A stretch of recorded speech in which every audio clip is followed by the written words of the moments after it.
Hello and welcome students. It's time to have some practice problems as we have question number 1 which states that an atom is. We have four options: always of same mass in an element, always smaller than any molecule, smallest indivisible particle in an element, smallest particle of an element which can undergo a chemical reaction. As these all four statements can be true, but we have to find that statement which is 100% true and the no other statement can relate to that one statement. As among the following, we know that the atom is the smallest particle of an element, and when the elements react and form compounds and molecules, always the atom is that unit which takes place in that chemical reaction. So according to this, the option D is correct one, which is smallest particle of an element which can undergo a chemical reaction. We have question number 2, which states that extent of reflection of an ion in magnetic field of mass spectrometer depends upon. As we have four options: mass of isotope, strength of magnetic field, strength of electric field, or all of these. As first of all, what is spectrometer? As spectrometer is that graph which shows us the contents of any elements and molecules with their mass and their abundance. So when it comes to that abundance and mass of any element, so this means that we have to know some factors about that element. As the work expression of mass spectrometer is given as mass by charge ratio is equal to h square r over 2e. As here r is the size of atom, e is the strength of electric field, while h is the strength of magnetic field. As it depends upon the electric field, magnetic field size, which also means a mass. So this means that it depends on all of the factors given in options. So option D is correct one. We have question number 3, which states that which formula shows highest percentage of nitrogen by mass. As we have four options: ammonia, nitrogen dioxide, nitrogen tetrahydride, or ammonium hydroxide. So this simply means that the percentage of the nitrogen can be measured by the mass of other atoms or elements in that specific compounds. As in ammonia, it simply shows that the hydrogen is the 1/3 of that nitrogen, and hydrogen has a small mass. So it cannot be that formula which has highest percentage of nitrogen. As well as in nitrogen dioxide, the percentage of nitrogen is not the highest among all because oxygen has a larger mass. While in the option B, which is nitrogen tetrahydride, as in this, the hydrogen has a smaller mass while nitrogen has a larger mass than hydrogen. So this means that in this, the nitrogen percentage is higher than all of those. So to find the percentage, we have this formula. By using this formula, we come to know that the nitrogen percentage is about 87%. So option B is correct one.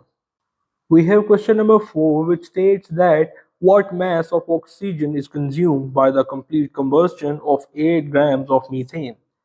As we have four options: 64 gram, 16 grams, 32 grams, or 8 grams. As to find the solution of this answer, we have to solve a numerical problem. Let's suppose a reaction of methane and 2 moles of oxygen, which gives us the carbon dioxide and 2 moles of water. As if 1 mole of methane means 16 grams of methane requires 64 grams of oxygen. So therefore, the 8 grams means 0.5 moles of methane will require 32 grams of oxygen. So that's why option B is correct one. We have question number 5, which states that what is a charge on 1 kilogram of electrons. As we have four options: 1.7588 into 10 raised to power 11 coulombs, 1.7588 into 10 raised to power 14, 1.7588 into 10 raised to power 8, or 6.02 into 10 raised to power 23. As we know that electron is a species which has a negative charge, while the proton is a species having positive charge on it, and these both lies in an atom. As electron revolves in the orbits while the proton is present in the nucleus. As the electrons have a charge, so its charge must have some numerical value. So the numerical value on the 1 kg of electron is given as 1.7588 into 10 raised to power 11 coulombs. So option A is correct one. We have question number 6, which states that second orbit is how much away from the nucleus of hydrogen atom as compared to the first orbit. As we have four options: 2 times, 3 times, 4 times, or 6 times. As according to Bohr's atomic model, angular momentum of an electron moving in an orbit is mvr, which is equal to nh over 2 pi, where n represents the principal quantum number. Therefore, the angular momentum of any orbit is fixed value and it's always quantized. According to Bohr's atomic model, R is equal to 0.529 n square over z epsilon naught.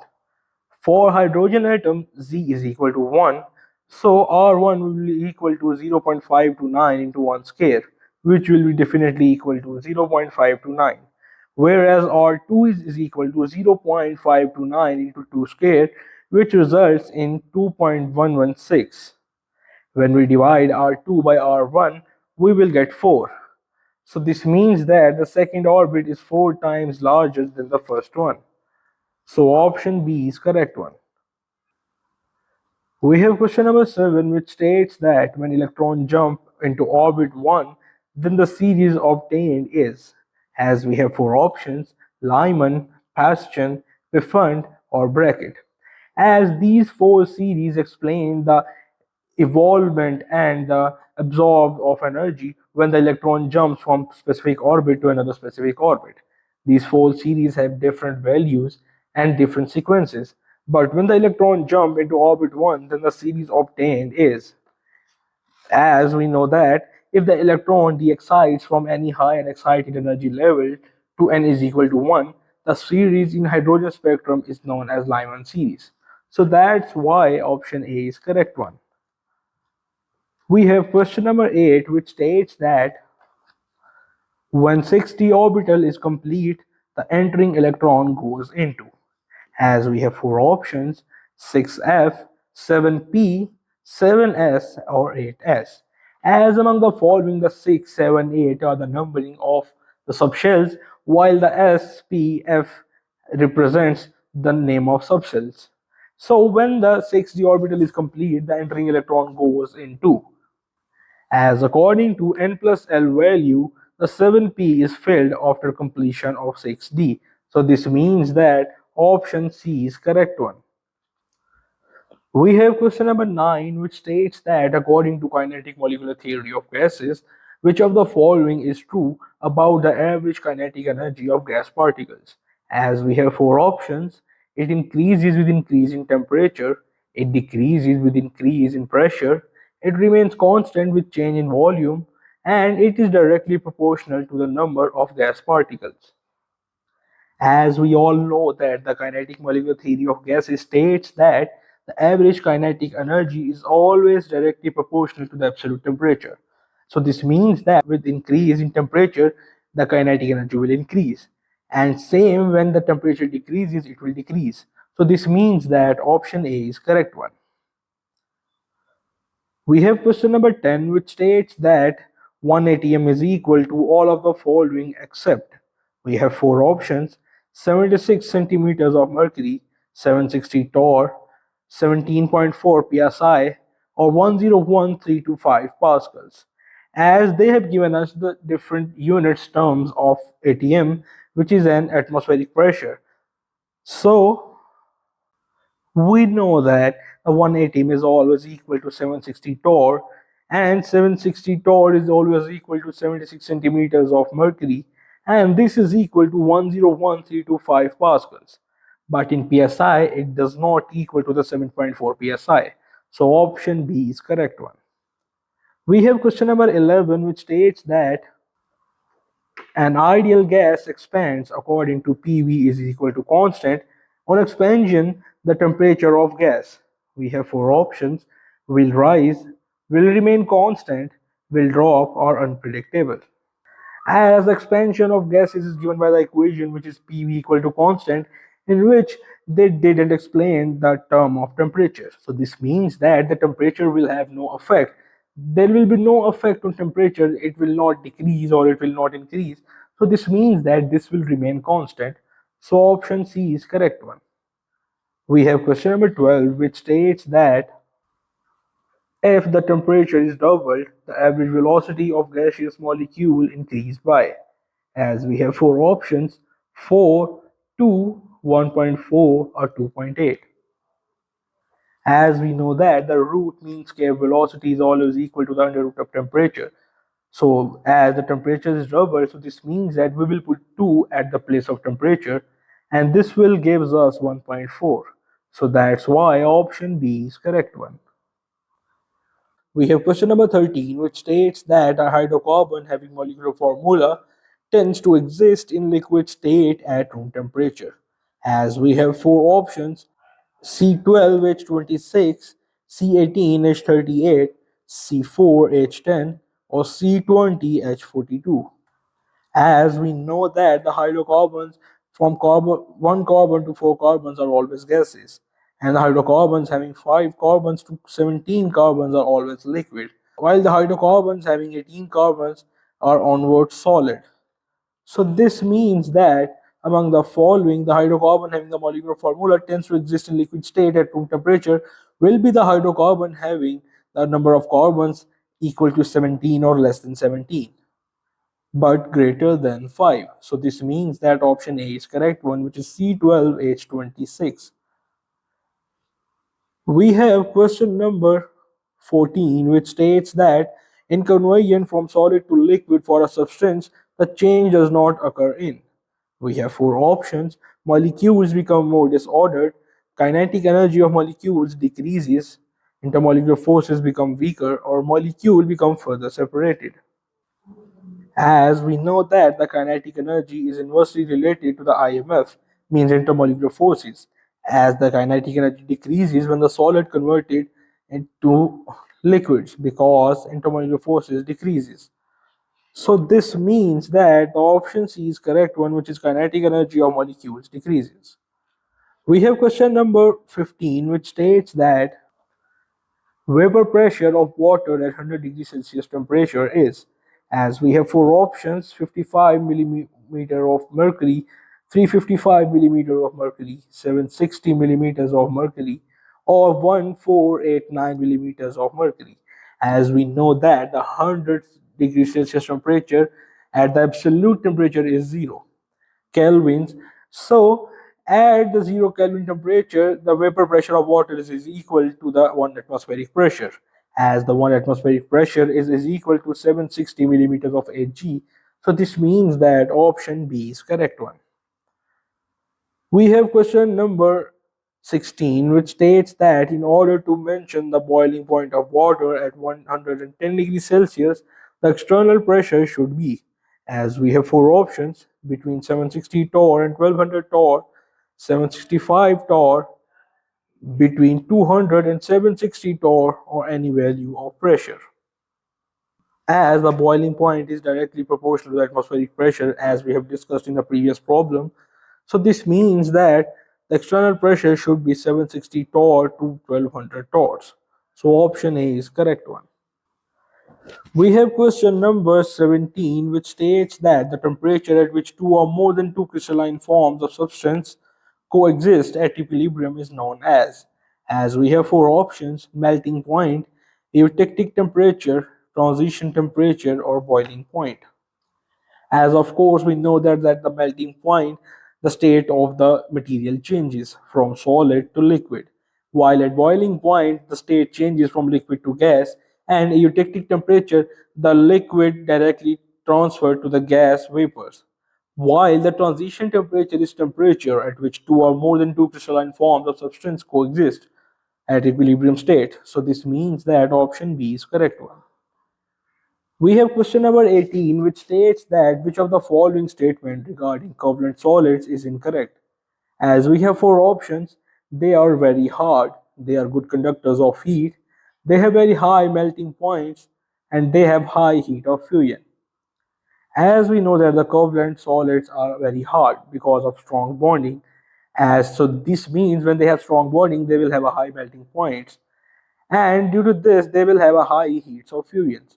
But the covalent compounds or covalent solids should not be the conductors of heat and electricity because there is a reason. The reason is that they don't have free ions or electrons. So that's why option C is correct one. We have question number 19, which states that in which of the following pairs both the solids belong to same type. As we have four options: solid carbon dioxide or zinc sulfate, graphite or ice, calcium fluoride or calcium, silica carbon or aluminium nitrile. As among the following there are two compounds, means there is a pair of compounds which are in larger size in the category of covalent solids, which are silica carbon and aluminium nitrile. So option D is correct one. We have question number 20, which states that how many total number of atoms are being shared by a corner of unit cell with the other unit cell. We have four options: 1 and 2, 1 over 4, 1 over 8, or 1. As we know that an atom at corner of unit cell is being shared in 8 different unit cells. So each unit cell only gets the 1 over 8 part of the atom. So this means that option C is correct one. We have question number 21, which states that at equilibrium, relationship between concentrations of reactants and products.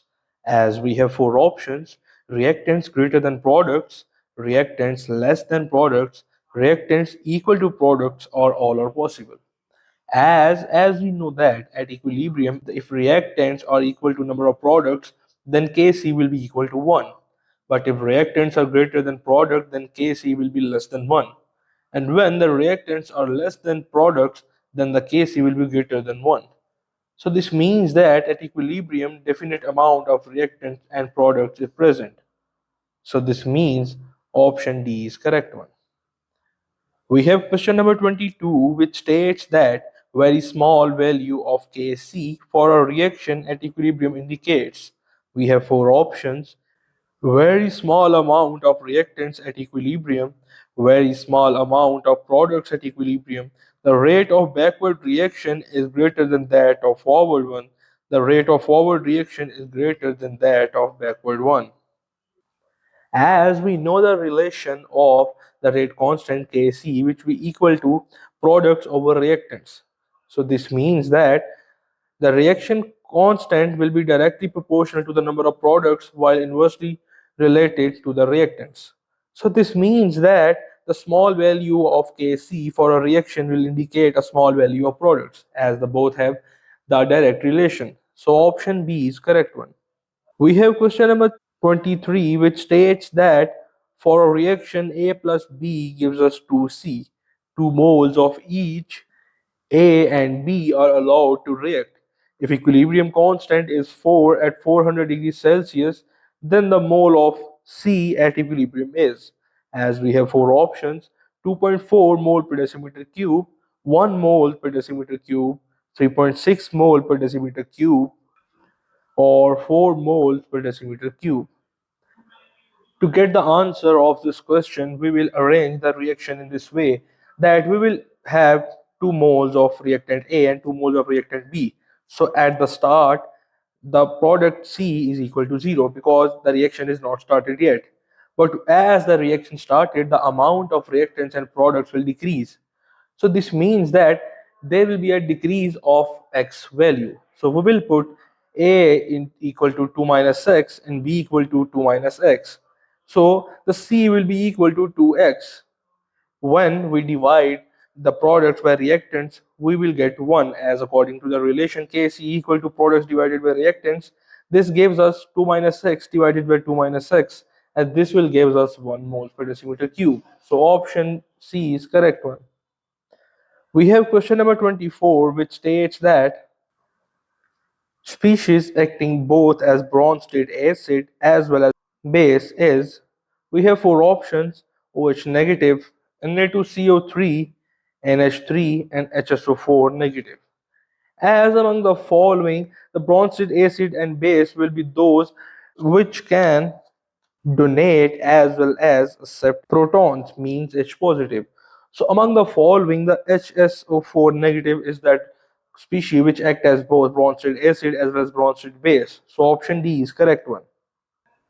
We have question number 25, which states that the average rate and instantaneous rate of a reaction are equal, as we have four options: at the start, at the end, in the middle, when the time interval approaches to zero.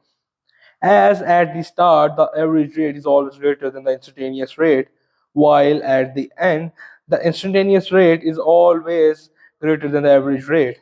In the middle, we can't predict the rate of reaction, and the average rate and instantaneous rate of reaction are always equal when time interval approaches to zero. As when time approaches to zero, then there is no mean of creating any difference between both of them. So option D is correct one. We have question number 26, which states that why slow step is considered as a rate determining step. We have four options. Rate of overall reaction depends on that step. Bond breaking and formation takes place in that step. Intermediates are produced in that step, and the final products are produced in that step. As when the reaction takes place in more than one steps, in those steps, the one step is a slow step and the other steps are the fast steps. As the slow step is always a rate determining step because the rate of reaction depends on that step. So that's why option A is correct one, which is rate of overall reaction depends on that step. We have question number 27, which states that order of reaction of 2N2O5, which is dinitropentaoxide, is decomposed into 2N2O4 dinitrotetroxide plus oxygen.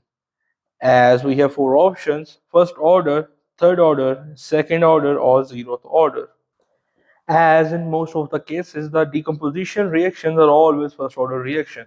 But how this reaction is the first order? As in this reaction, if we change the concentration of the N2O5, means if we take 1 mole instead of 2 moles, the reaction structure would remain same. There will be no difference in product quality, but maybe quantity differs. As we take both reaction, in first way we take 2 moles of dinitrogen pentoxide, and in other reaction we have taken 1 mole of dinitrogen pentoxide. So as you see that in both cases the reaction structure remains same, but the quantity differs. So option A is correct one. We have question number 28, which states that in respect of the equation K is equal to AE raised to power minus EA over RT, in chemical kinetics, which one of the following statement is correct? We have four statements. A is an absorption factor, while it's wrong, as A is a Arrhenius constant. R is a Rydberg constant, it's also a wrong, as R is a rate constant. EA is the energy of activation, as this statement seems to correct, while the D is incorrect, which is K is equilibrium constant, as there lies no K in that equation. So option B is correct one. We have question number 29, which states that which one of the following is an open system? As we have four options: hot water in a closed vessel, hot water is in an open beaker, cup of tea in thermos, when the water is boiling in a pressure cooker. As there are two types of systems: open system and a closed system. As in closed system, there is no exchange of mass to the surroundings and to the system, while in open system the mass and energy could circulate among the surroundings and the system. So as the option A, which is hot water in a closed vessel, as the vessel is closed, so this means that no mass will enter or lose its system, so it's not an open system.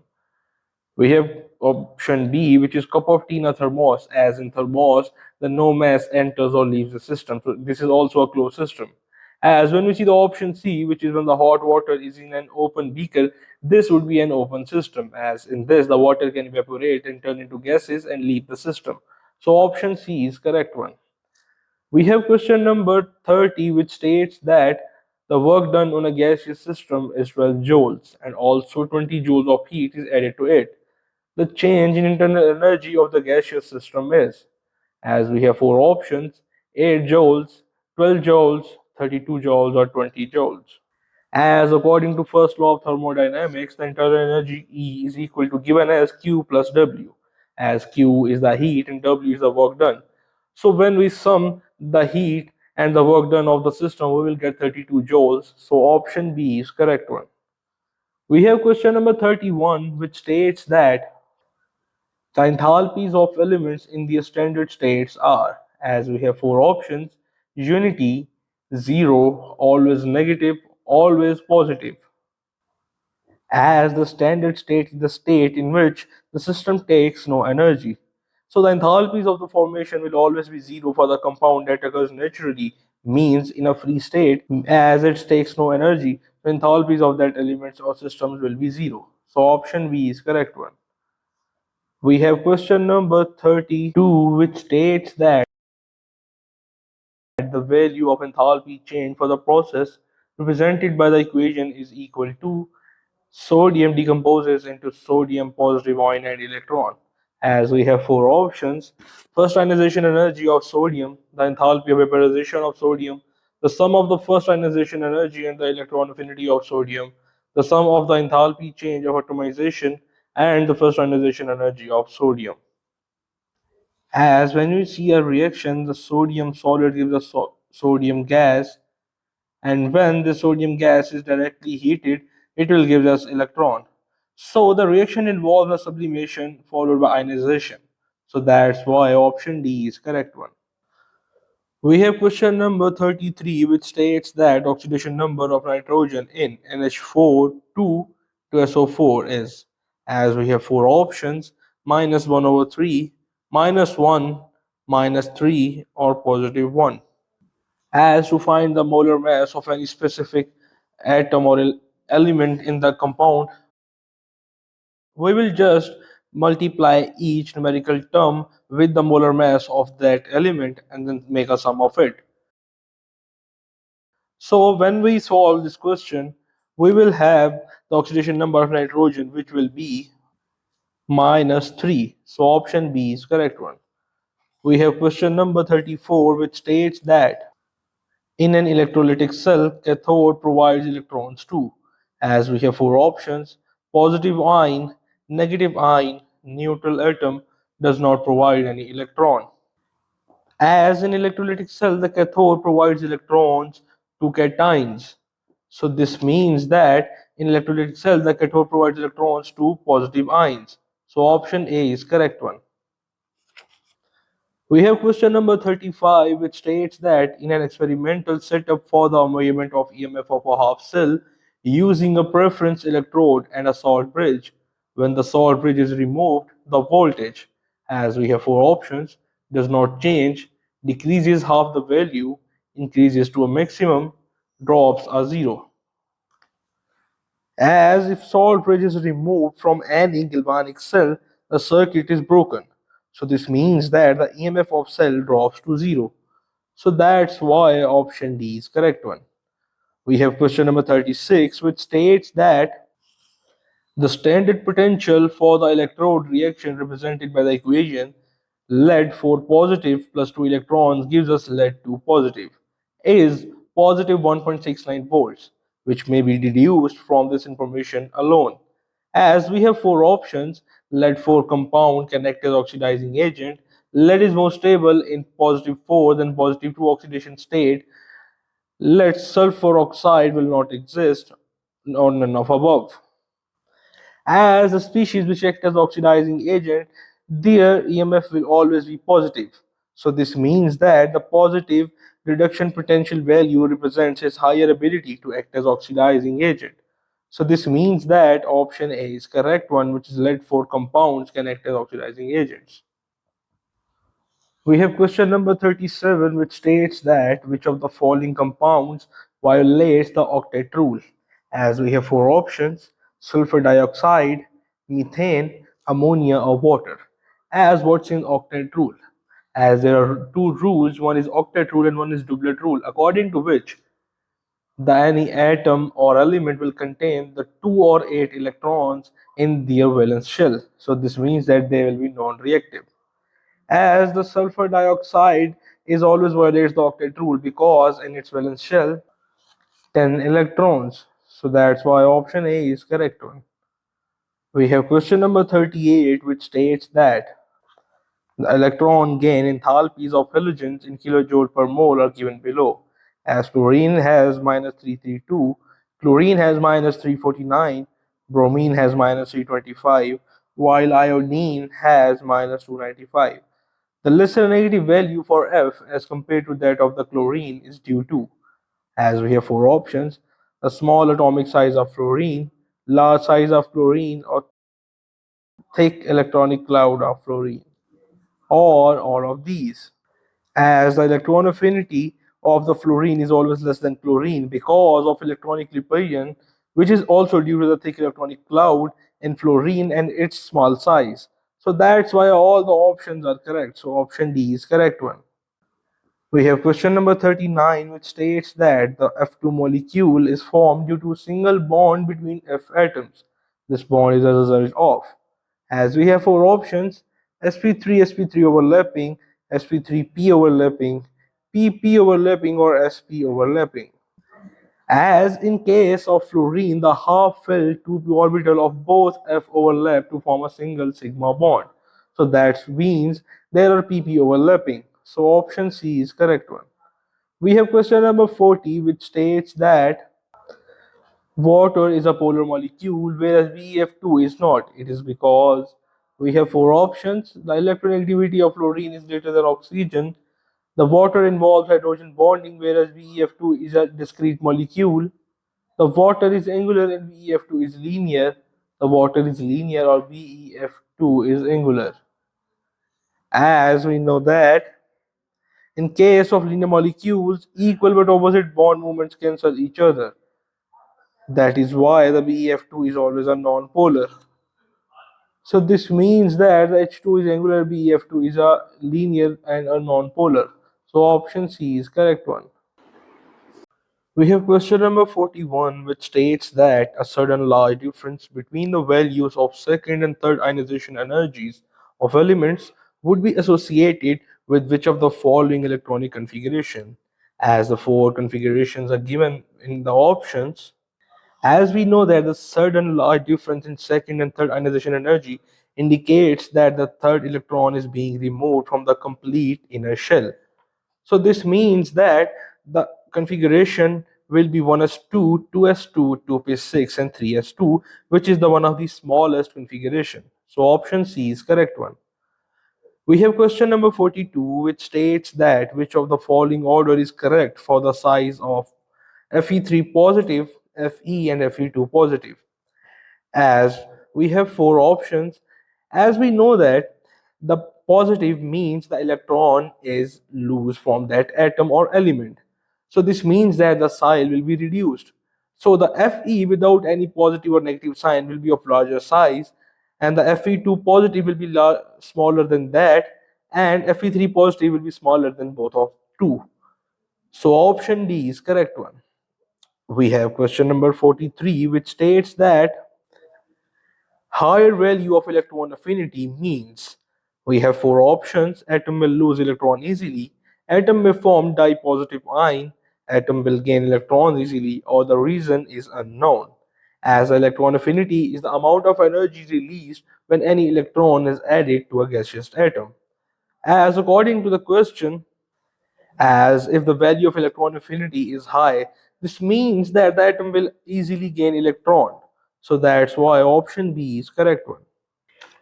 We have question number 44, which states that which of the following carbonates shows least water solubility. As we have four options: barium carbonate or magnesium carbonate, calcium carbonate, or barium carbonate. As we know that the solubility of group 2A carbonates decreases down the group because the hydration energy decreases with increasing cation size. So this means that option A will be right answer, which is a barium carbonate, means it has a larger size. So option A is correct one. We have question number 45, which states that among the following series of transition metal ions, the one where all metal ions have 3d2 electronic configuration is, as we have four options and four sequences. As in Tinkle, the electronic configuration is given as argon 4s2 3d2, while in vanadium argon 4s2 3d2, and in chromium argon 4s2 3d2, and same as in manganese the argon 4s2 and 3d2. So this means that the sequence which is correct one is option C. So option C is correct one. We have question number 46, which states that the pair of compounds in which both the metals are in highest possible oxidation state is, as we have four options, and among the following options the option C is correct one. As in option C, one of the pair has a chromium metal in it while the other has a manganese.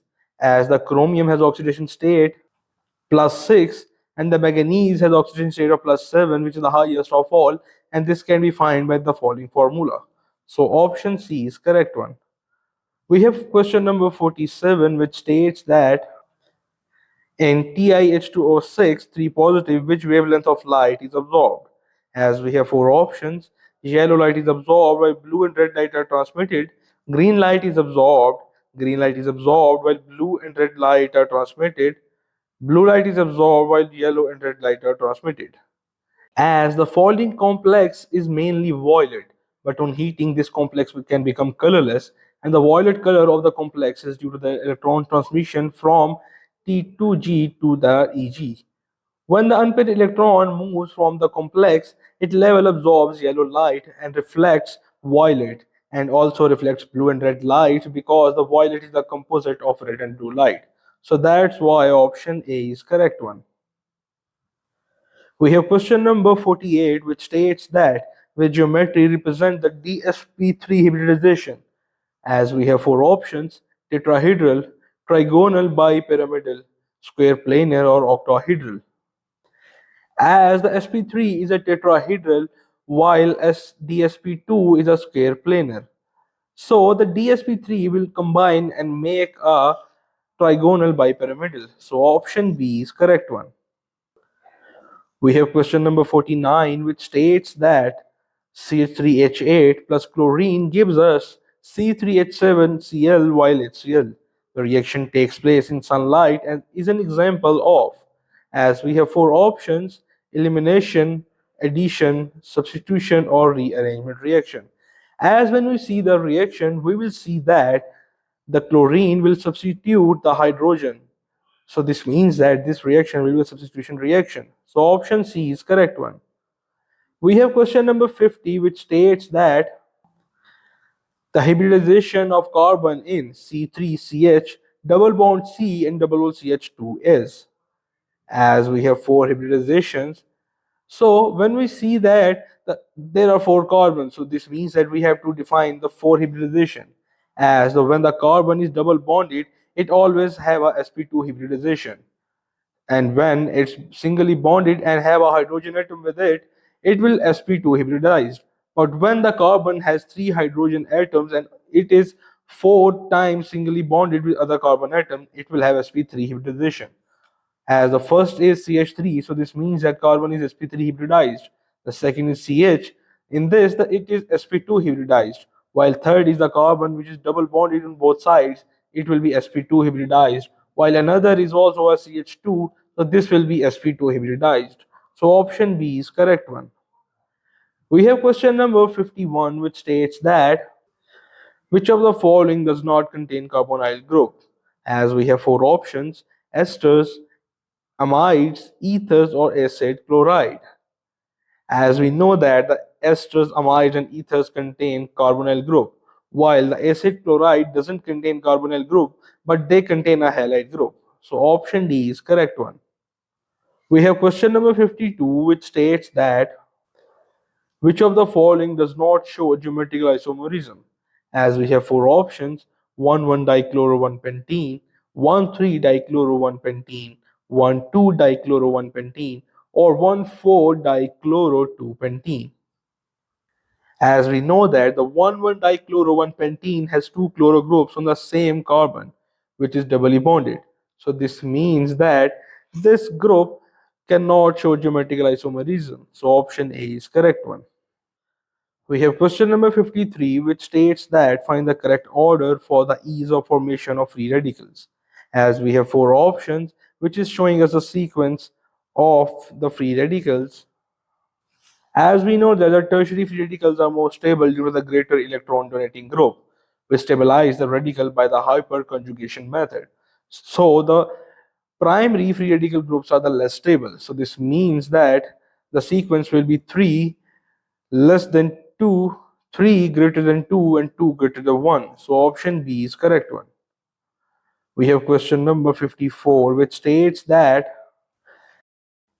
which equation represents a valid propagation step in the free radical reaction between ethane and chlorine. As we are given the four reactions, among the all, the free radical valid propagation step will be that step in which a hydrogen will leave the reactant and leave a free radical with that reactant. So when we see the option B in which C2H5Cl plus chlorine free radical gives us C2H4 chlorine free radical plus HCl. As in this, the hydrogen has left the C2H5Cl and in product we have a free radical of chlorine with it. So option B is correct one. We have question number 55, which states that name the type of intermediate formed in the first step of the following addition reaction, which is CH3CH double bond CH2 plus proton. As we have four options: primary carbocation, secondary carbanion, secondary carbocation, or primary carbanion.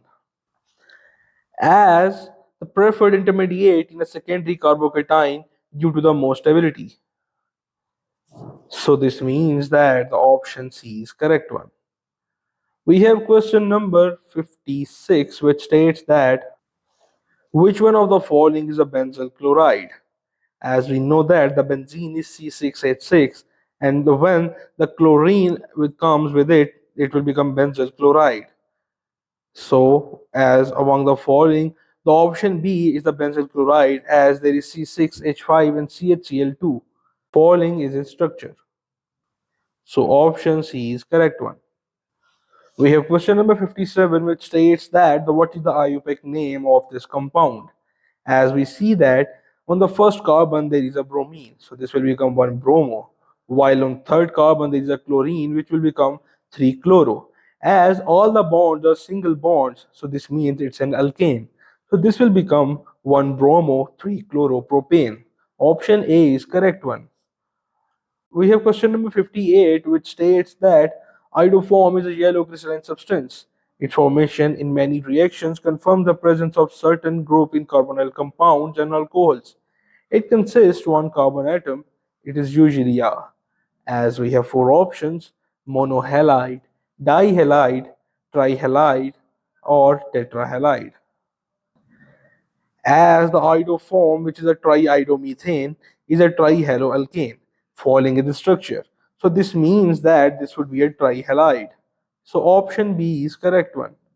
We have question number 59, which states that a compound X on reaction with KCN followed by the acidic hydrolysis produces a carboxylic acid, which is optically active. What could be the name of X? As we have four options: secondary butyl chloride, isobutyl chloride, primary butyl chloride, or tertiary butyl chloride. As when we react a secondary butyl chloride with KCN, we will have a carboxylic acid, which is given in the following reaction. As in this, the hydrogenation also occurs, which gives us a carboxylic acid. So this means option A is correct one. We have question number 60, which states that dehydrohalogenation is possible in, as we have four options, which are four compounds. As the necessary condition of dehydrohalogenation is presence of beta hydrogen. So when we see the four compounds, we will see that the beta hydrogen is present in the option B, which is CH3 3CCl. So option B is correct one. We have question number 61, which states that give IUPAC name of the compound given below. As we will see that on the second carbon from the right side there is a hydroxyl group, while on the fifth carbon there is a chlorine group. This means that it will be a 2 hydroxy 5 chloro. As we see that all the bonds are single bonds, this means it will be an alkane. So this will be 2-hydroxy 5-chlorohexane. So option B is correct one. We have question number 62, which states that the reaction of CH3CHO with RMGX produces. As we have four options: primary alcohol, tertiary alcohol, secondary alcohol, or a carboxylic acid. As we know that the RMGX is a Grignard reagent. When the Grignard reagent reacts with the formaldehyde, it always gives a secondary alcohol. So option C is correct one.